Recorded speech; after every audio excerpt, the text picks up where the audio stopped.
Good evening, and welcome to the Venture Center. If I can get everybody's attention, we'll go ahead and get started. So, thank you all for joining us tonight. As usual, I see many familiar faces and some new ones, which is awesome. Thank you for being here. Some hecklers in front I'm already aware of. They're armed with tomatoes. Hope no one else has tomatoes. Those are clearly going to be for me. Most of you know who I am. I'm Wayne Miller. I'm the Executive Director of the Venture Center and have the pleasure to serve this extraordinary team that I have here, which includes Mimi and Ashley and where are all my other folks, and of course this person here who does a wonderful job, and who am I missing? And I got Collins back there, and so this is wonderful to have you all with us here tonight. You know, we focus on three pillars, which are about education, collaboration, and of course acceleration. And what we intend to do with the Fireside Chats is to bring people into our environment for you folks to have an opportunity to listen to and also speak with and ask questions, who have done extraordinary things within our community, within our state, really, in Scott's situation, really within the world.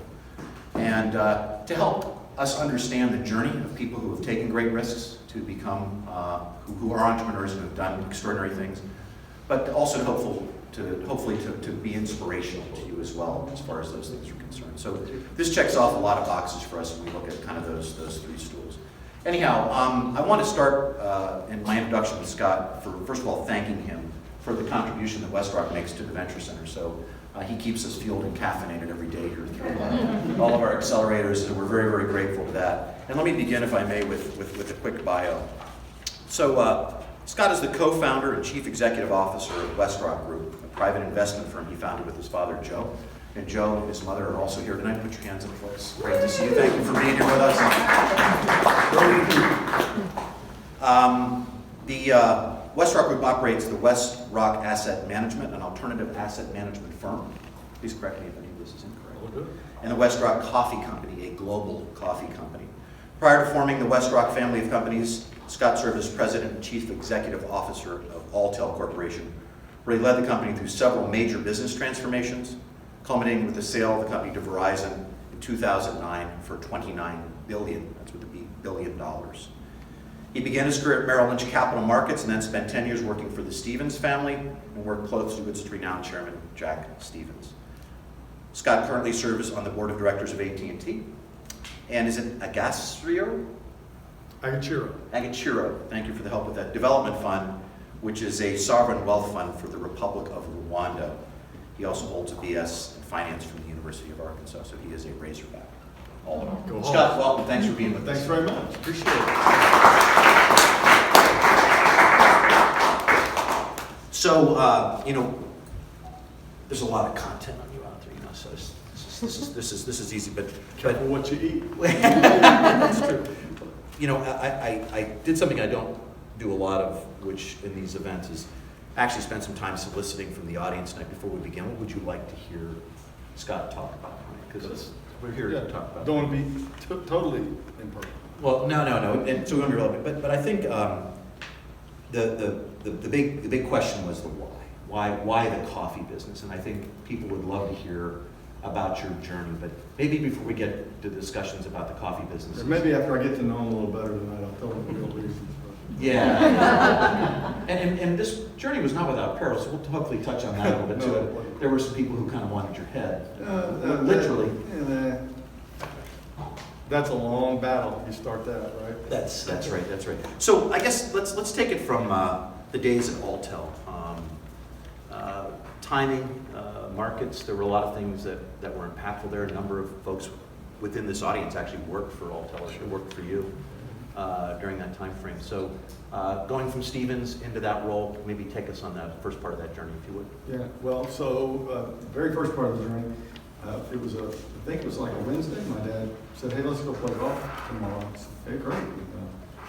We get together, and he goes, "I'd like you to come to Alltel and be one of the senior leaders, and why don't you let me know what you think about that, Monday." Okay, let's play golf. I was like, I didn't have a whole lot of context other than that. And it's an oft-told story that I think less than a week later, I was 33 years old and running the telecom business at Alltel. And Jeff Fox was working for Bill Cravens on the AIS portion. And at first, we were a little lost, as you can imagine. So the good thing was everybody that was running the business knew what to do in terms of running the business, and we were trying to figure out were the telecommunications and computing business going to merge in such a fashion that we could profit from it, or was it just going to merge and we couldn't forecast how? Big questions that Jack, Joe, boards were talking through. We knew that the beginning of the IP revolution was going to have a consumer impact. We had no ability to predict, the extent of it. By the time we also knew, that's one. Two, we knew that the wireless business seemed like it might actually catch a gear here and actually become something. And we wanted to play that optionality out. And so Jeff and I were brought out really to maximize the optionality around those two developments to the best we could. So that's how we started. But that was a crash. Total. On my part, total. The wireless business, I think we had, Altel started with Charlotte, North Carolina, Little Rock, Albany, Georgia, and 50% of Pine Bluff. Which is an important element, in the total. And that's where we started in the wireless business. And we actually caught a heck of a run after that. So you said, hey, we're going to do this, and then you started in the process of acquiring spectrum. Is that sort of the... Well, so what we did, as we got together, we realized that to really become a world-class, multi-industry information services business, we were going to have to make an acquisition. And the first thing we did was we tried to grow that business. And we were very close on a major transaction I don't think it's ever been reported about. And 4 days before it was supposed to close, it went a different direction. With that option removed, we then started to look at our cards again and said, okay, we're here for people that have trusted us with their money. They expect us to earn them a return. The community benefits from the jobs and from the charity of the organization. Our shareholders, our employees have a great thing, we hope to be a good place to work. Our community benefits, our employees benefit, our customers benefit, but our shareholders are the ones that gave us the money, and none of these other things happen if we don't do a good job for them. So having failed to figure out how to build an information services business in the window of time that we thought we had, we then started trying to play out the wireless cards. And at that juncture,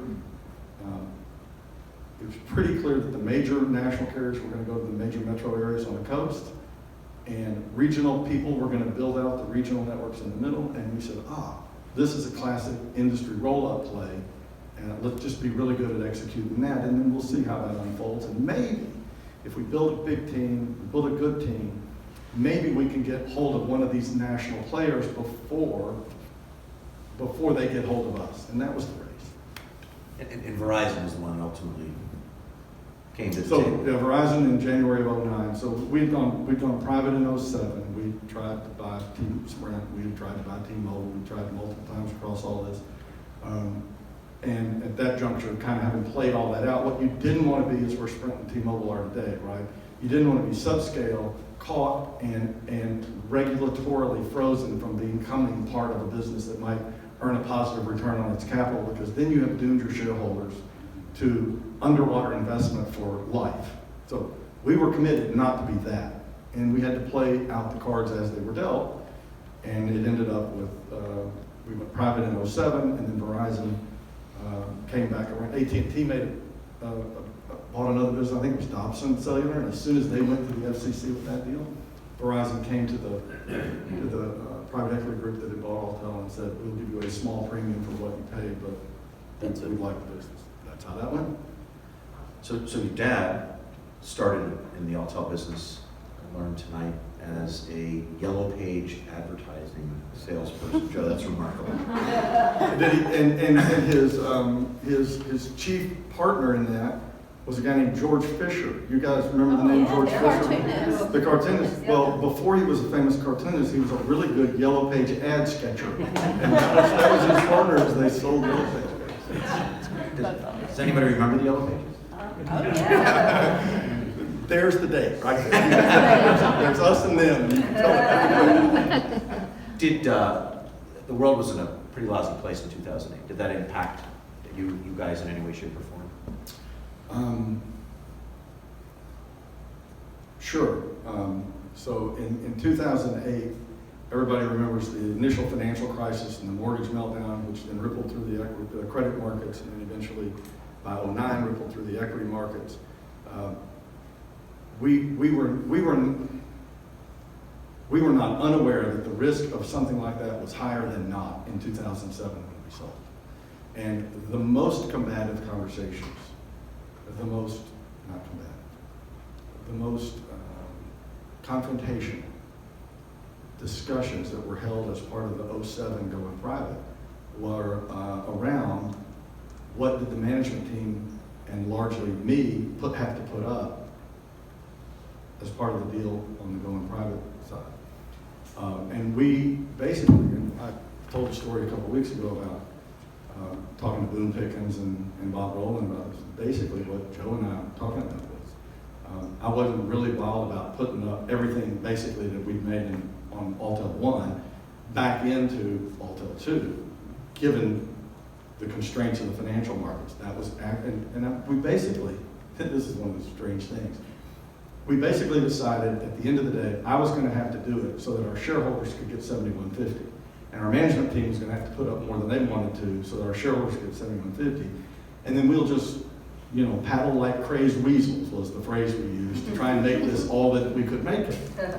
And we made 30% on our money in a year after that as an equity holder. But we'd actually signed on with the fear that the most likely outcome is we would actually lose money. So that one, I was grateful for that one. So, 33 years old, and suddenly you are the president of Altel. What was that first day like? Well, let me tell you what that really looked like. So you can rewrite it in any number of ways, but the real one that I remember is this. I sent an email to all employees and reorganized the technology buying group one Wednesday afternoon, and was wondering why Friday I'd not heard anything, and on Monday I'd not heard anything, and on Tuesday we were going to implement it, and the whole world exploded because they'd never gotten the email because I didn't know how to send an all-employee email. But it was my first attempt at email. And so anyway, that's what it really looked like. I mean, from an honest perspective. And you get a whole lot more honest than that. No, that's right. I still don't know how to send emails. But I get a lot of help from good people. But that's a big moment in time. I mean, suddenly you were in that role, and did you feel prepared for that role? Did you, is it a 50-50 thing? I mean, you always speak very highly about your commitment to shareholders. So obviously you had a clear mission in your mind in terms of what who your customer was at the end of the day, I guess, right? Yeah. Well, so it's actually pretty easy. Maybe I should have been more afraid. Maybe I should have been as worried as the other people who worked there legitimately were, but I never was. And that's either a strength or a weakness or all the above.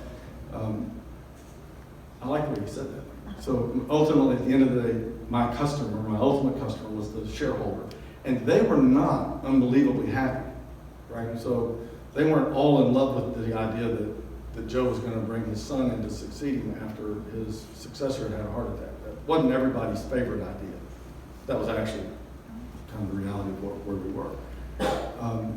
But I wasn't really worried about that because at the end of the day, I knew how, at 33, I'd spent 10 years working for Jack Stevens. I was not 33. All my friends were in their 70s. My friends from my 20s and early 30s are all dead. Right? Because they were his friends. And he was 40 years older than me, 50 years, 40 years older than me. So when I'm in my 30s, all my early 30s, all my friends, I had lunch, a couple times a week with guys like Gus Glass. Gus Glass is a great thinker, a great investor. And he was one of my good friends. Well, he just passed away this last year at 90, something. So the way they thought, the way that they talked, the way that they would logic through what's real versus what the noise is I remember when I got to Alta, and I was in a room with 30-something year olds, and they were all talking. And there was some information that needed to be shared. And we had kind of distilled what was the important thing. It was this issue. Is it going to go this way or this way? And then they started talking about it. And I watched. And then they got back to, is it this way or this way? And then they started talking about it. And eventually I remember saying, hey, I love you. Shut up. The noise. Yeah. We've already discerned. All we're trying to do now is ripple through the decision point that it impacts the next layer down and the next layer after that. And talking about this decision again. And so I wasn't 33 when I was 33 because of that. These folks were clearly mentors to you. And Oh, yeah, that's in me heavily. as well as friends. And one of the things we work hard here, and I think it's difficult for folks to find great mentors today who are really dedicated to that effort. I think we've got some extraordinary people in this room that support that as it relates to the Venture Center folks and the folks that come through here. So we know how important that is. I think it's also more challenging for women today to find people to help them and support them. But the number 2 person at the coffee business is a woman, Elizabeth McLaughlin. Many of the executives at the next level down in our company are women. And I know that's true. Yeah. I watched them wrestle with it. Gotcha. You have made a great statement about being high on corporate combat. Mm-hmm. And I love that statement. And we're going to rock the coffee world in the near future. So maybe let's start talking about the coffee world. And I think the big question in this group tonight was, why the coffee business? And a trip to Rwanda that really, with your sons, I guess, changed your perspective and take us down that journey a little bit. So. Yeah, there's lots of versions of this. There's kind of the sanitized version you tell where people have recording devices on, and then there's kind of the more real. We can turn that off. I would trust Andy to edit it out for me. But, Yeah.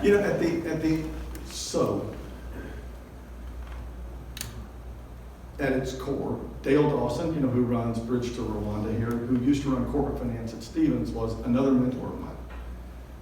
So the first 2 years before I worked for Jack, I actually worked for Dale, who worked for Warren. So that's where I transitioned through it.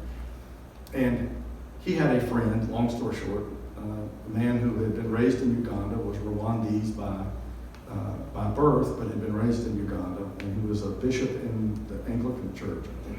And he had built an orphanage after the genocide in the area in northwest Rwanda, which is up under Uganda and just east of Congo, which was one of the hardest hit parts of the genocide in '94. Give us a sense for the continent of Africa, just exactly where that is. Yeah, so you look at Africa on the big map, you've got the Sahara Desert all the way across the top, and then you've got the green belt that runs across underneath that. That's sub-Saharan Africa. And you've got Ivory Coast and Ghana and Niger and Nigeria over in West Africa. And then you have this huge continental mass in the middle that is the Democratic Republic of Congo. And then on the other side of that, you have the border states of Congo. Uganda, South Sudan is on that line, Uganda is on that line, Rwanda, Burundi, and then you get into what is typically East Africa, where it goes over to Kenya and Tanzania, and then down to the port cities on the Indian Ocean. So in that swath, Rwanda is a very small country in the mountainous region just east, first country east of the Democratic Republic of Congo. And just to get there from Little Rock. You fly to Europe, so you basically leave. I leave here on Delta and I fly over to Atlanta, or you can take United up to Chicago. You fly overnight to Europe. You get in the morning. You mill about for about 3 hours. You get on a flight. You fly all day. You get in about 8 o'clock in the evening. I always get a bowl of spaghetti with meatballs, and then I go to sleep. I take 2 Advil PM. I go to sleep. I wake up the next day and I'm ready for the week. There you go. So it's a haul. It's 24 hours door to door. There you go. So sorry to interrupt. Just wanted to get some context. No. Probably should have had a map of Africa. No, that's good. So Dale Dawson comes to me and says, hey, we need to help this guy build an orphanage. And I'm running Altel at the time. This is late 90s, maybe early 2000s.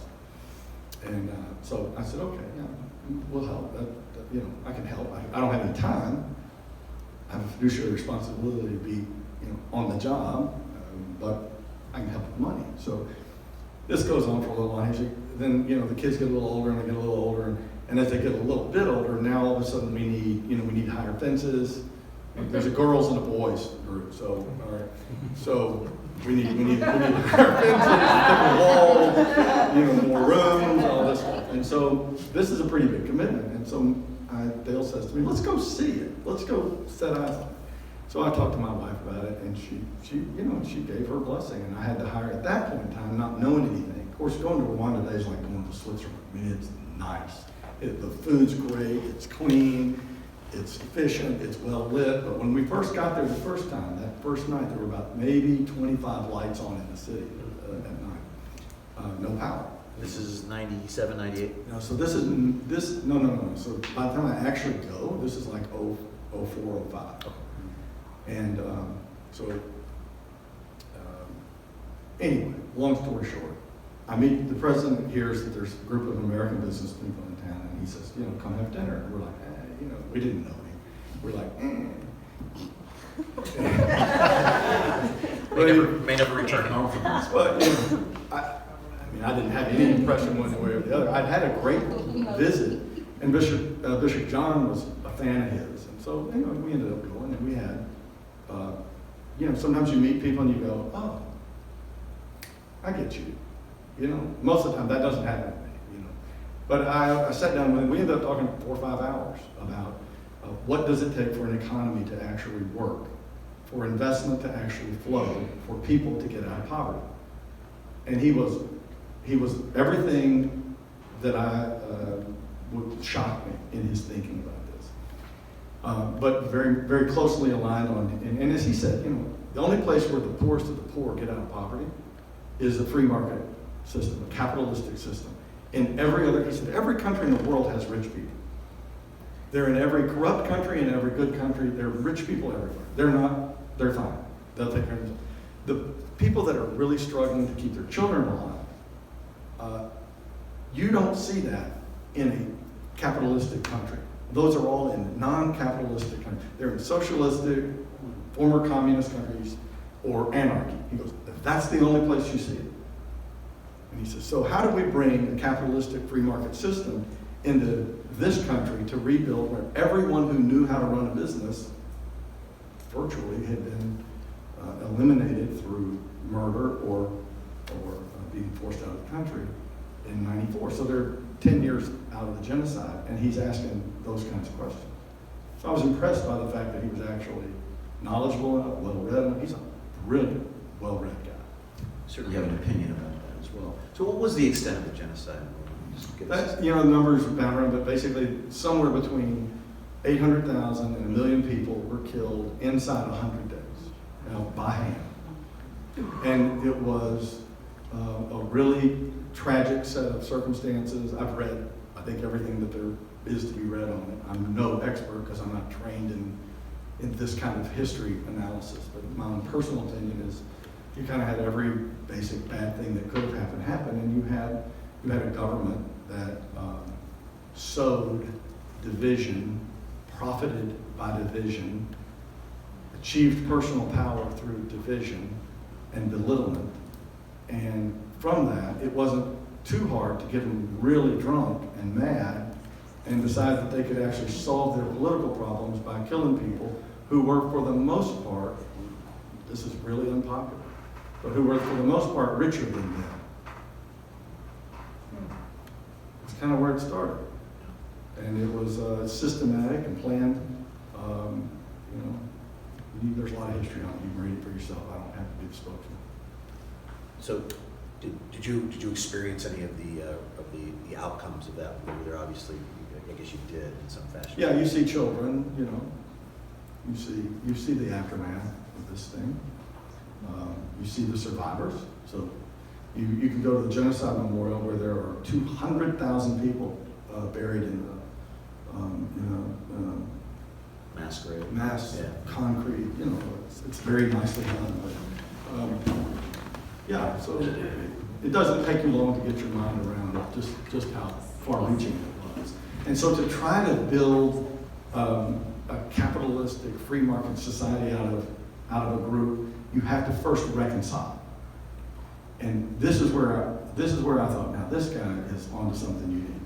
And so the reconciliation process, because you can set the laws, right? No corruption, no bribery, tax and regulatory policy that is wise and predictable and evenly enforced, the rule of law, and evenly enforced. You can set all of those rules. And they work really hard to get that right, and they have. It's the cleanest place to do business I can imagine.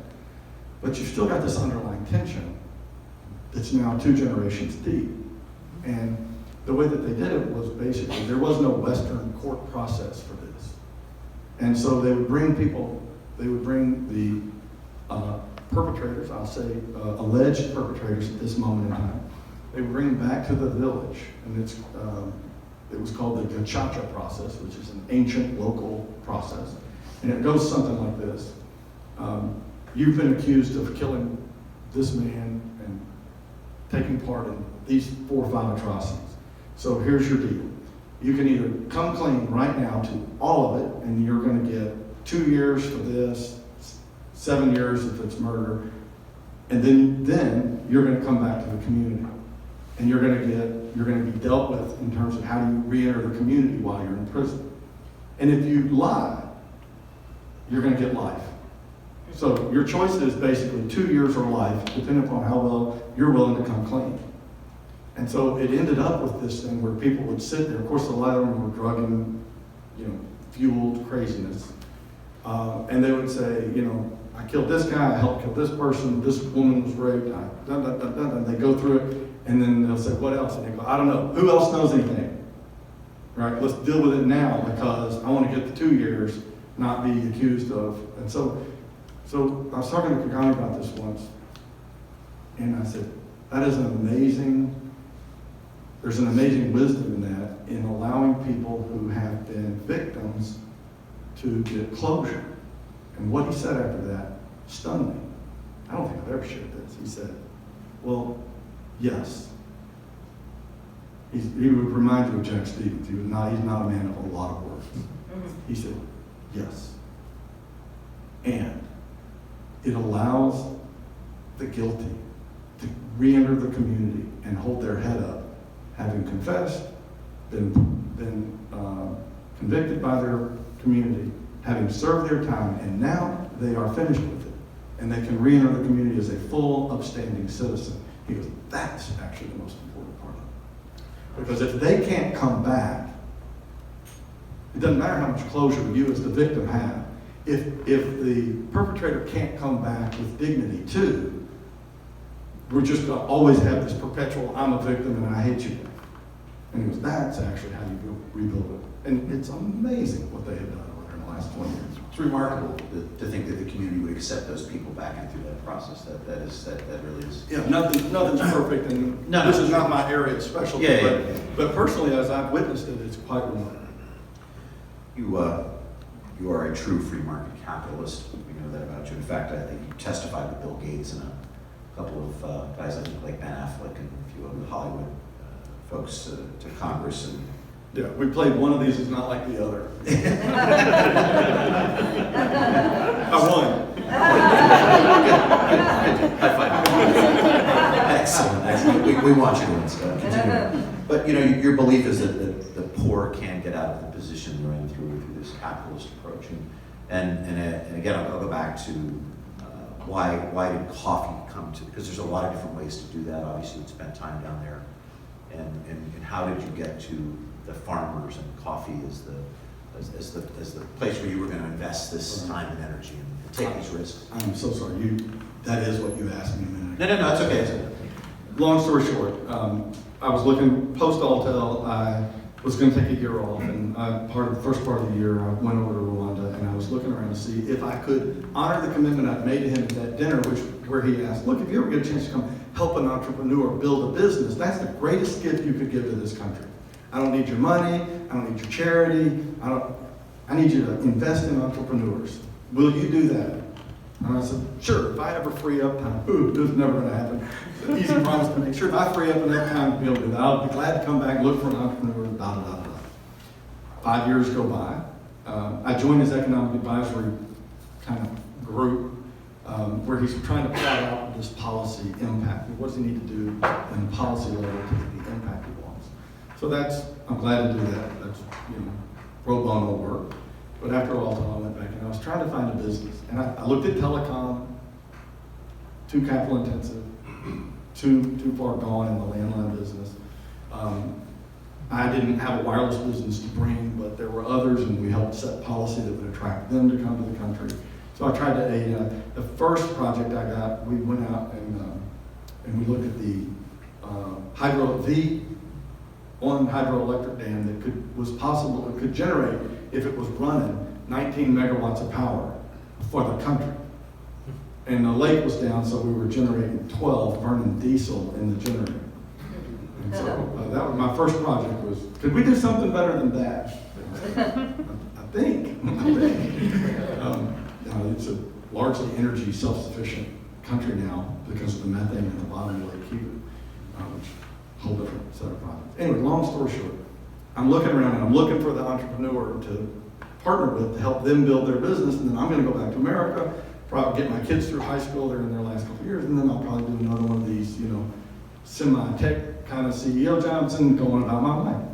And we're literally drinking coffee, and I said, man, this is really good. And they said, yeah, it's grown here locally. We have great coffee, and everybody gets, it's like twice as good as the regional coffee, and it gets about half the price. I was like, wait a minute. Isn't that backwards? So,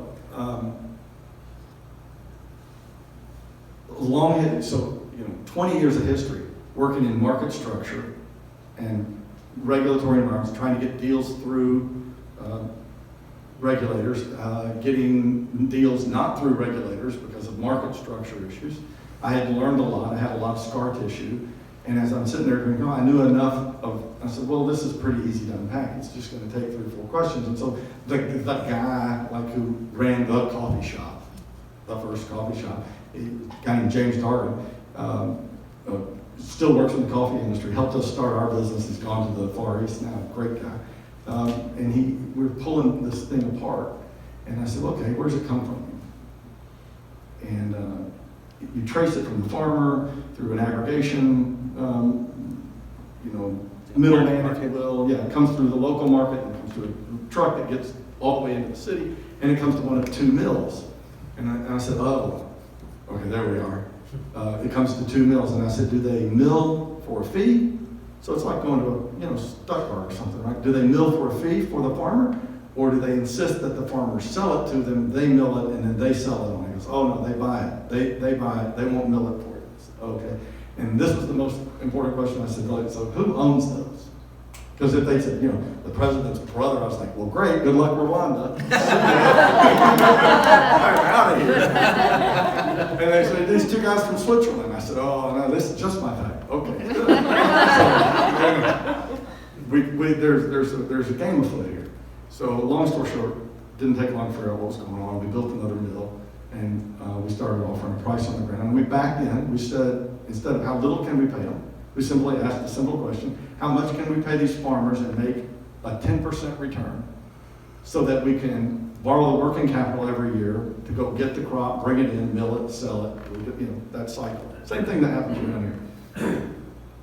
And we ended up paying twice on the street. After a little encouragement, we just kept running the price up, and we ended up, the farmer got twice for that crop what they'd ever gotten previously with the same seed price. So that was then we knew that the model worked. I got to stop you there. Yeah. Because here you got these guys from Switzerland, you've got these 2 mills. You come in and say, okay, so we're gonna change the velocity of this market. We're gonna give farmers twice what they're accustomed to. If I was one of the owners of those mills, I'd be a little pissed off at you. Yeah. Right? And You'd be typical. yeah, well, that's right. But I obviously would want to preserve my business. I mean, so it becomes a contentious situation. So, and again, I've heard stories, but so strategically, I mean, you had to get there, and there was a communal effect when that occurred. And I'm sure, did you get a phone call from the guy from Switzerland and said, hey, let's go skiing? Yeah. I want to show you where there's a cliff. Look, people were unhappy, and people say things offhand, and they don't mean them. And you kind of have to work through that. And, but I also knew, go back to the dinner. I'd look the guy eye to eye for 5 hours. Okay, are you willing to really, I mean, and even then I told him, I said, you gotta have zero graft. You know there's not a country around here that has zero graft? He goes, yeah, I'm aware of that. And I said, can you do zero graft? And he goes, I don't know, they may kill me. But I'll tell you what I will do, I will try. And I will root it out everywhere I can find it. And if they kill me, they kill me. This guy's not fearful. He doesn't wake up in the morning fearing what's gonna happen in the day, right? And so I knew he was committed to it. So I knew that all I had to do was go back to the government and say, look, we've disturbed a few people. It's okay.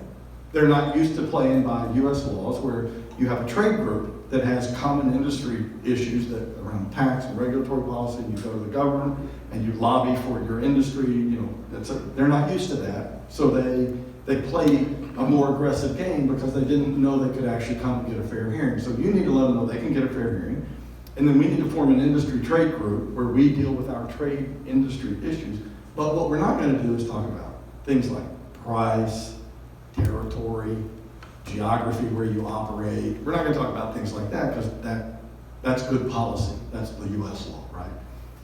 And so the guy that ran the coffee business said, great, got it. And he called him in. And I wasn't invited to that meeting. We had zero problem. So we have an industry trade group that works, that functions, they've gotten used to us.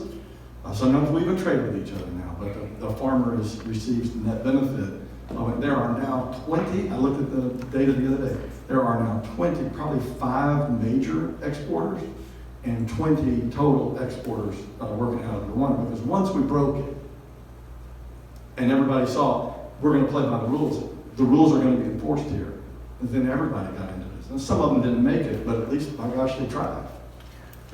So you operate in the same fashion, but obviously in a different price point and certain things, but you are buying the product from the farmers, is that correct? Right, so we buy it, we sell it then to one of 400 or 500 roasting clients that we have around the world. And then we have a roaster here in North Little Rock that actually is one of the customers of our trading company. So we now are in 21 other countries beyond Rwanda. We don't own the mill, but we work with people who do business the way we think it should be done relative to the farmer. And then we sell their product to the 500 roasters around the world. And one of those is our roasting business in the US, where we roast, grind, package, and primarily do private label business. So the company is 10 years old? Just had our 10th anniversary this May. 400 people? And there's 200 plus. There's 200 plus in Rwanda. There's close to 200 now in North Little Rock. There's 45 in Falcon. So yeah, 400, 450. And revenue?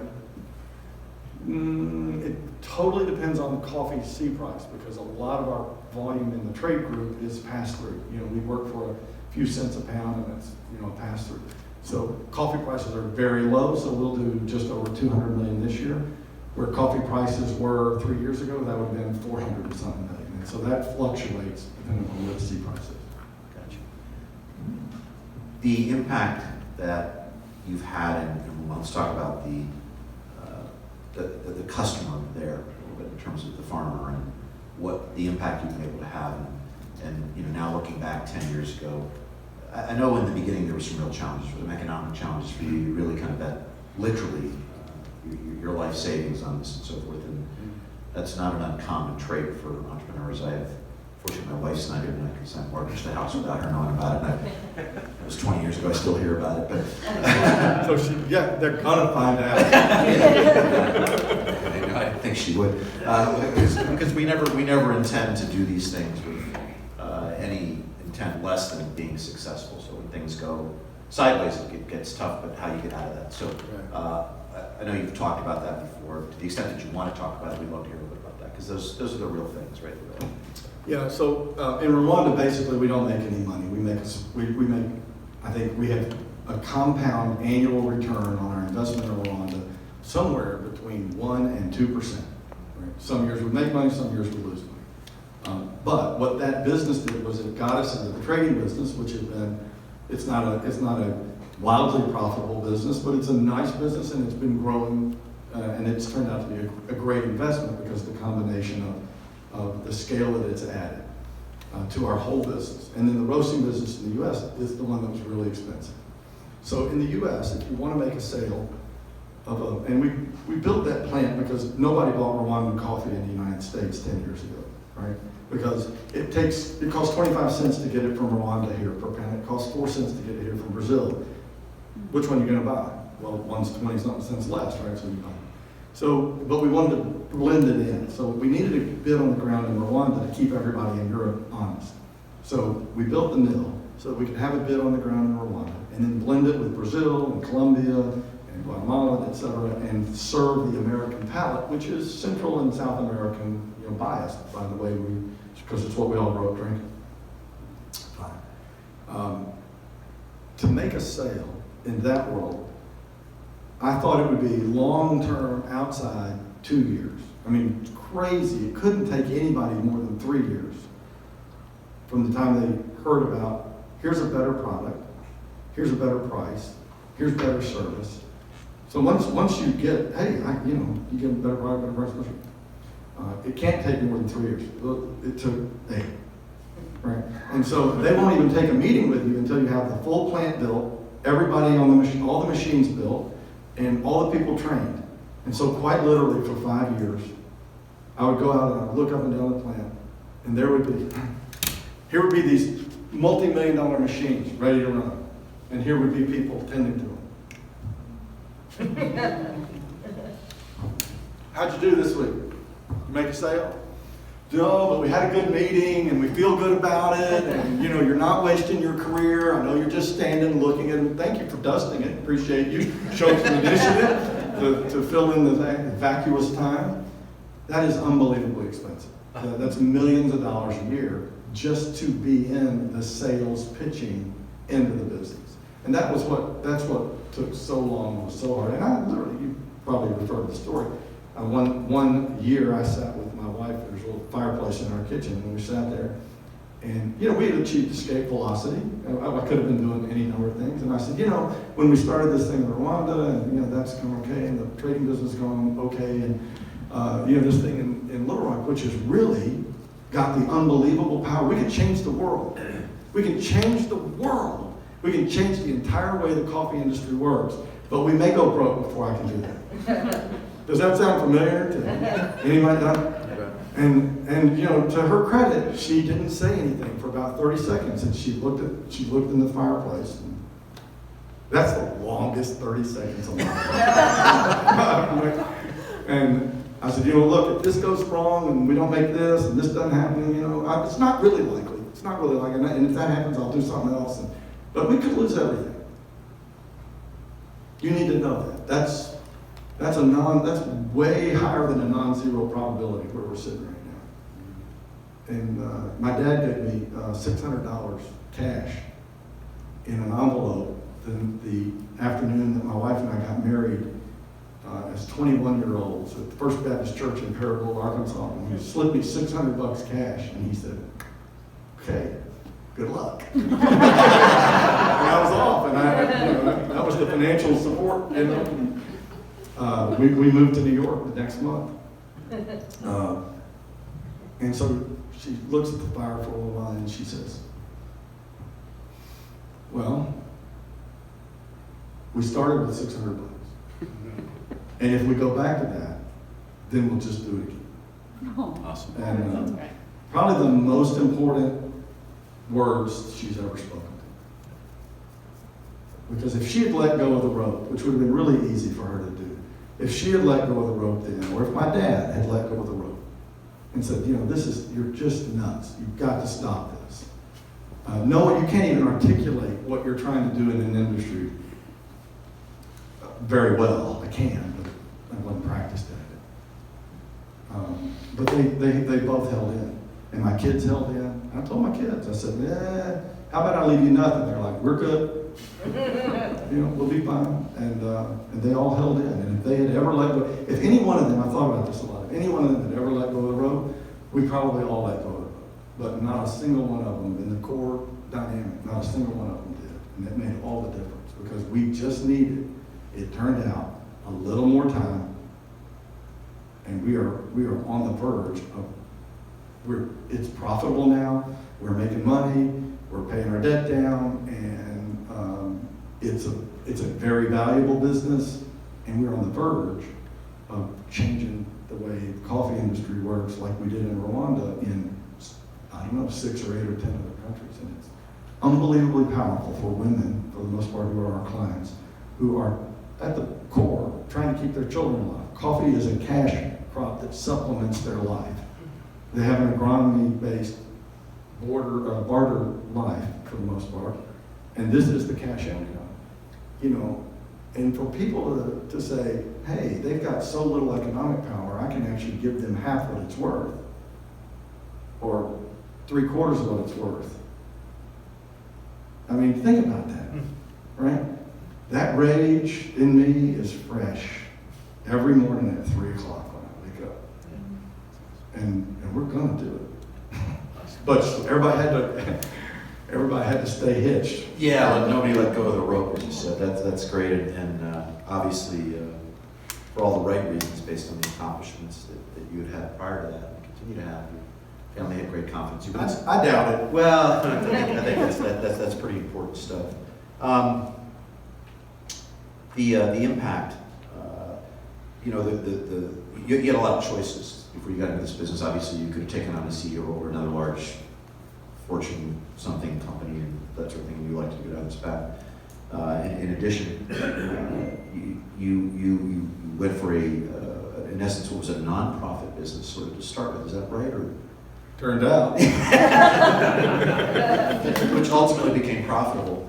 But there's also an altruistic side to what you had done here, and you're a guy who has been very driven by your mission for your shareholders, and you make that very clear. I've listened to you talk a number of times how important, you recognizing who your customer was, your obligation to them, and fiduciary. These people give you money. Hey, it's my responsibility to look after that and give it back to them with some return. Right. And this situation was a little bit different than that, but ultimately it was your own dollars, but also there was a doing good part of this too. So how'd you find that balance? I mean, it's a thing, right?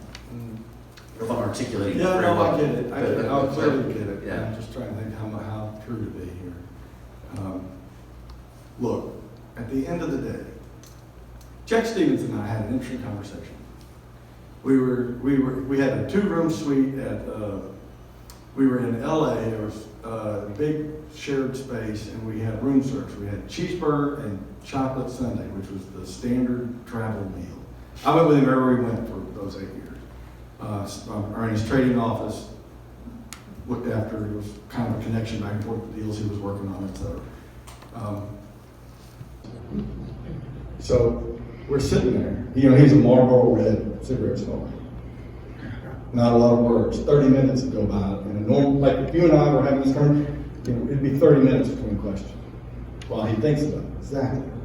Precisely what he wanted to ask. So we're sitting there, we're having dinner, and he says, I want to ask you a question. And I'm thinking, what did I forget? And he says, in the language you and I use, said it twice. He said, I want you to tell me how it is that you believe, because I've been watching, you do, that Jesus is this guy you think he is. And not in church language, not in theology, in the language you and I use. Now tell me that. This was a question I was not widely prepared for. And I said, well, the only thing to do is open my mouth and hope something comes out. And I said to him, I said, well, this is obviously a great question, one debated by people that know a lot more about it than me. And I said, but I would say this, in the language you and I use is this. I don't know it. I didn't personally see it. But I have a credible continuum of history that allows me to conclude, in the language you and I would use, that George Washington was actually the first president of the United States. But I didn't see it, if that's what you're asking.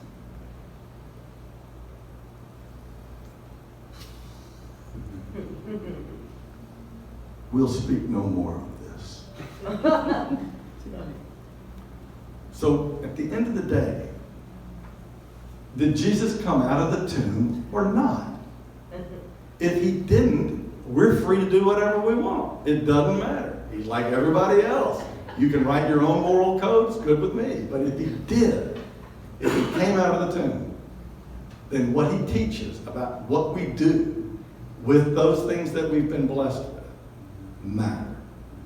It's as simple and imperfectly administered as I have administered it. Ask anybody that really knows me. It's as simple to me as that. If he came out of the tomb, then what he said about what we do with each other matters. And what he instructed is both two things. To be a good steward, and those are all economon in Greek. Those are economic terms when he says, some of you have been given 10 talents, some 5, some 1. Those talents, that's all money. That's a story about money. You've been given money. What are you going to do with the talents you have and the money you have? Those lessons are overarching. If you've been blessed, then those things are overarching. Now you throw that fuel in with, my dad, his 2 brothers didn't survive the Depression. So my grandmother, who was a tremendous source of love, unconditional love and identity for me, she lived her whole life that I knew her, and she lived until I was in my late 40s. She lived her whole life having lost 2 children to, just stuff that you could fix today if you just had access to it like that. And all these lawsuits about the newspaper and all these federal claims that you have to fight through with regulators to buy businesses, all that industry structure information, coupled with a call to be a good steward, not only to my shareholders if that is my relationship, but to individuals if it's my money. And then the fire that comes from having grown up in a family that's lost children to basic poverty, and then to see someone profit on that and ride that, to their chalet in Switzerland. Let's fight forever. Amen. Amen. So that's hard.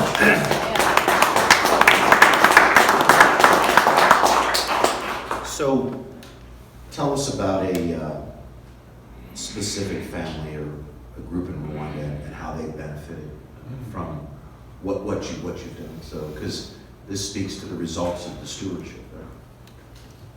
Yeah. Well. Tell us about Ellis, Scott. Okay.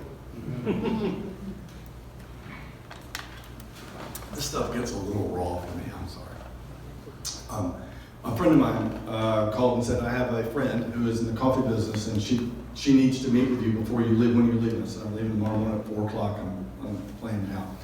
And he says, okay, I said, look, I get through here at 5, I've got a dinner at 6, so I could meet her from 5:30 to 6 and at the tea bar at the hotel where I'm having dinner. Fine, she'll be there. So she comes in, she's clearly shaking. She's got this folder, papers in it, and she says, thank you for meeting me. I said, thank you, I'm glad to meet you. Our friend that introduced us is a good friend of mine. I'm glad that if I can help you in any way, I'd love to do that. She says, good, I've come that you would buy my 2 coffee washing stations from me. And I said, okay, well, we bought a few. We own 17 or 18 or 19 now, but at the time I think we owned 3 or 4. And she said, I've come that you might buy these 2 coffee washing stations from me. I said, where are they? Like, I might know where it was. She told me, blah, blah, blah. I said, I don't know where that was. But I knew it wasn't really in the heart of coffee country because I didn't know. I was like, I don't know about that. So you're in Rwanda. I'm in Rwanda, Okay. yeah, I'm sorry. Yeah. And so, I want to make sure you weren't in Little Rock. yeah. No, so this, I'm in Rwanda, this is 5 or 6 years. This is fantastic.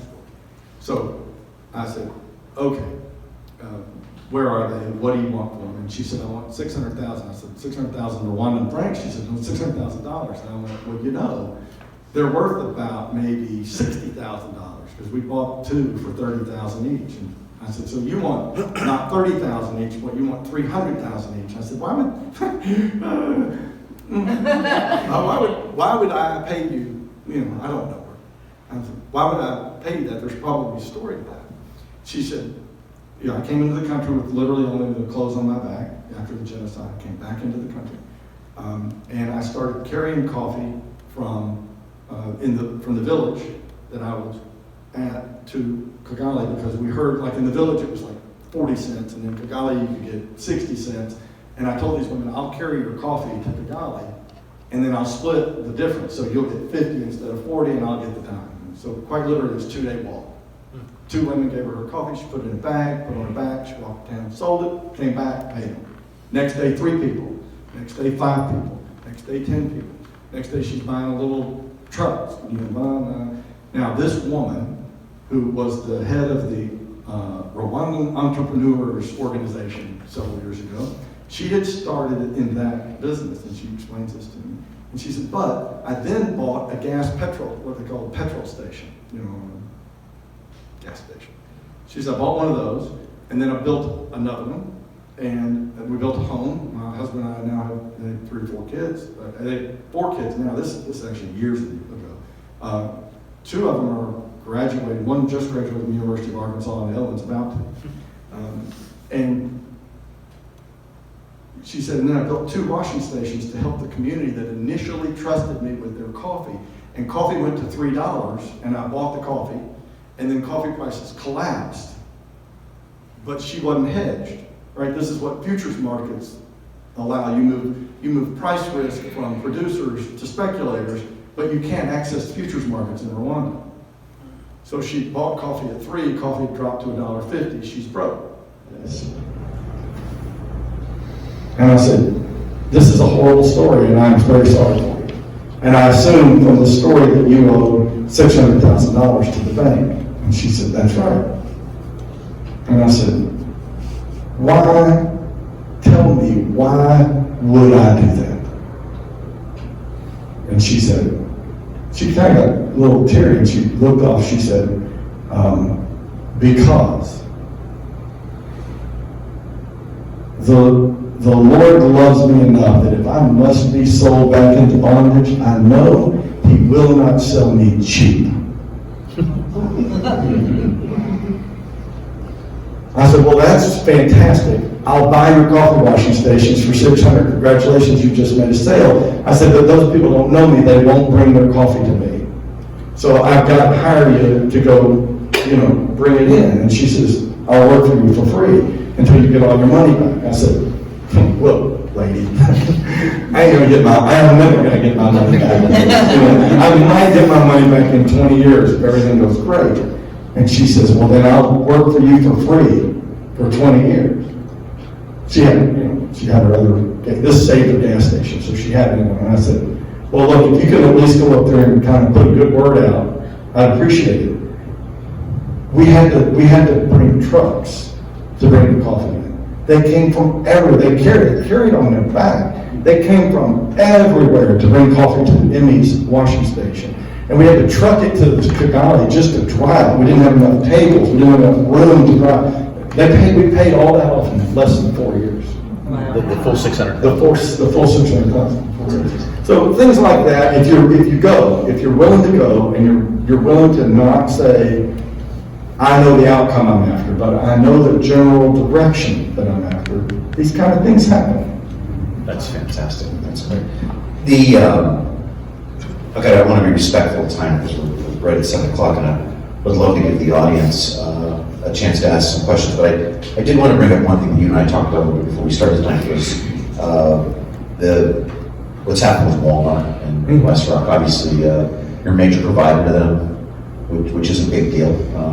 But also talk about the sustainability issue because you've helped them reach a goal there considerably faster than they expected. But so we're one of several that have, so Walmart's goal is to have sourced all of their private label coffee in a sustainable fashion by 2020, and they actually got there this year. And we are one of the providers that helped them do that. The thing that we're really excited about is this crazy vision that required an IT system that no one in the coffee industry, in fact, everyone in the coffee industry said, what you're after cannot be done. And they had told all the buyers that we're trying to sell to that it can't be done. So we had to finish it, we had to build a system. So we built an IT system that if you take a K-cup out of the, like if you go to Sam's Club, you need to go to Sam's Club. And the blue donut shop box, the Members Mark donut shop box, that's manufactured, off the record, that's manufactured in North Little Rock. That's one of the main products we do for them. And that's their number one selling K-cup item in Sam's Club today. And it was just, they like, there was a phone 3 years ago and said, see if you can do anything. This is the number one item in their coffee store now, in their coffee aisle now. Right, but that product coming soon, and the technology is all built, but there's a rollout, and I'm not in charge of it. Sam's and Walmart will do this. I don't know what they're going to do, and I'm not responsible for their decisions, but what they've set themselves up to do is to have a set of options that if you want to put a QR code on a little barcode reader and read where this coffee came from, we can actually show you the individual farmers, and what we do show Walmart, and we don't show the public, but what we do show Walmart is the actual named individuals whose coffee is in that box, what price we paid them, what quality they brought in, what quantity they brought in, and that all rides on a digital record within our ledger system, Oracle runs all the way back up. So they can literally sit with a screen and they can pull a box off the shelf and they can say, let's learn who's in this. You know, here come the 12 farmers whose coffee is in this mix. So what that's not just cool, it's kind of cool, the IT system that's been built for that. But what that allows them to do over time is they have total traceability. Yep. Then they have total transparency, which is the price all the way down the asset chain of custody. Ledger. And then, when they have that from us, they can turn to everybody else in the coffee business and say, hey, bring me your cost all the way to the farmer. And let's compare what you sell it to me for, and what your roaster costs are, and what your importer fee is, and what your exporter fee is, and what the dry mill takes, and what the co-op takes, and what the washing station takes, and then show me what Mrs. Smith got paid in your chain. And then, and I don't know what they'll do, but I could imagine that if I was Ron Isbell, the buyer of Walmart, I can imagine he's plenty smart. It won't take him long to say, in this value chain, the farmer, I get the same quality product, I get the same price. And in this value chain, the farmer gets X. In this value chain, the farmer gets something less than X. Are you content with that? Right?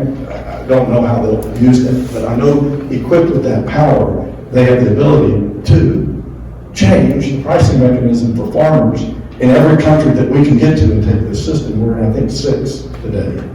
And that's the model. We started with in Rwanda, but we just weren't sure what to do with it. And until somebody like Walmart said, we want to be the muscle behind that initiative, behind that kind of sustainable, traceable initiative. Thank God they do, because they can change the world. And I think they understand this perfectly, and I think they have every intention of changing the world in the way coffee, the value of coffee is shared up and down the supply chain. That's unbelievably powerful for the women at the end of it, who are today largely anonymous. And they do have the muscle to do that. That's Oh, great. and they know, they've got their mind around this completely. Yeah, absolutely. Hey, let's put the brakes on there and sure, please. Sorry, no, go ahead. No, it's question time, so. Yes, I wanted to pick up on the very last thing you said. So how is your system different from fair trade, or is it the same thing? So Fairtrade is a certification, and Fairtrade is a great organization. We sell a lot of Fairtrade coffee through our trading company, and we buy a lot of Fairtrade coffee. But Fairtrade, if you think about it, was an interim bridge between it's completely null and void. The information of the supply chain is completely absent. So Fairtrade comes in and says, well, you know, of the 1,000 farmers that are involved in the lots of coffee that come out of, let's say this part of Colombia, we'll go in and we'll do a on-site farm investigation on 20 or 30 of those farms. Well, in Rwanda, where we have 3,000 farmers per washing station, and we finance 80 washing stations, we're on every farm every year. So you want to be on 30 out of 1,000, or you want to be on 1,000 out of 1,000? Now what's really going on? So that model, fair trade is a great thing. I'm a big fan of it. But it can only do what it can do because it's not part of the actual supply chain. It's a certifying entity that sits outside, like a licensor or a regulator. Well, that's a very different thing than being of the system, where you can build the business in a different fashion to achieve a similar desired outcome, but maybe with a bit more breadth, reach, and certainty. Good question. Yes, sir. Scott, in your explanation, and your strategic relationship with Walmart, you sort of covertly said, well, they have a worldview, and the transparency in the system that your company has developed will allow that worldview to benefit everyone in the chain, probably more sufficiently the farmer than perhaps everyone else. Walmart has stockholders also, and they're very concerned about their stock price. And they just, great question. if you could openly talk about the worldview that you have and what conflict might exist in Walmart Great satisfying its stockholders. Great question. So, never put them in that position, right? So you want to solve the problem, never create that dilemma for them. So here's how we do it. Okay. People want sustainability. They want transparency. They want to know that the woman at the end of the supply chain has a living wage and that her children aren't, look, everybody that lives on a farm has children. I worked on one when I was a kid. I worked, everybody, I'm not talking about family members. I'm talking about you take them and you warehouse them and you use children as labor, right? Nobody wants that. Nobody in the supply chain, in any supply chain wants it. But you don't know that it's not there.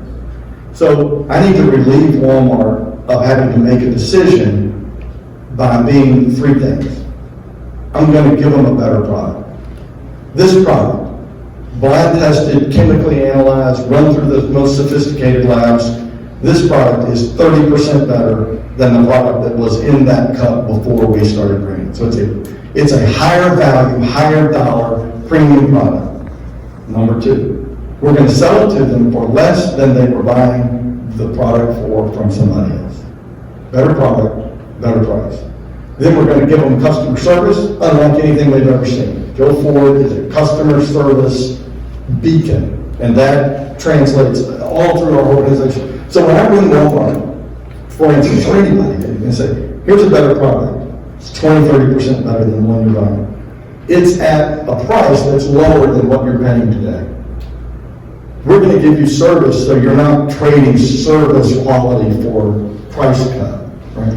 And then I'm going to just, all this other work I did, the 400 people at Westrock spent 6 years building, we're going to give you that for free. I'm not going to charge you for it. So fair trade wants a 40, 50, 60, 70 cent a pound premium to go do the work to verify it. The farmer doesn't get very much of that, right? So we start with, okay, whatever fair trade gives the farmer, we're going to give the farmer more than that. And then we're going to get on the farm more often. And then we're going to bring agronomy training, which is how to get their yields up. Fair trade doesn't do agronomy training. It's what we did in Rwanda, right? So when we took agronomy training, when to prune, when to fertilize, they increased their yields 2- and 3-fold, right? Then they increased their quality because we get on the ground, we take people that run washing stations and we send them to theirs and say, you don't